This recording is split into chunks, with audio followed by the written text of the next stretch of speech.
ইবনে তাইমিয়া রাহিমাহুল্লাহ বলেন যে গায়েবানা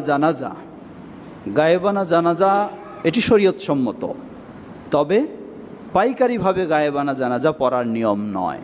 যে কেউ মারা গেল আর শুধু গায়েবানা জানাজা এমনটা নয়। এজন্য ইমাম ইবনে তাইমিয়া রাহিমাহুল্লাহ বলছেন, যার মাঝে সাধারণত দুটি বৈশিষ্ট্য পাওয়া যায় এমন ব্যক্তিদের গায়েবানা জানাজা পড়া শরীয়ত সম্মত। প্রথম হলো, যিনি এমন ব্যক্তিত্ব ইসলামে যার অনেক অবদান রয়েছে, তো এই ব্যক্তির জানাজা হলেও তার গায়েবানা জানাজা পড়া জায়েজ রয়েছে। দ্বিতীয়, যার জানাজা হয়নি কোথাও, তার গায়েবানা জানাজা রয়েছে। তো সেই দৃষ্টিকোণ থেকে পাকিস্তানেও আজকে বিভিন্ন জায়গায় গায়েবানা জানাজা অনুষ্ঠিত হচ্ছে। পাকিস্তান মারকাজি জমিয়ত আহলে হাদিস তারাও আমাদেরকে জানিয়েছেন, আমরাও আজকে জুমার সালাতের পরেই আমরা সেই বিশিষ্ট ইসলামী ব্যক্তির জন্য গায়েবানা জানাজা পড়ব।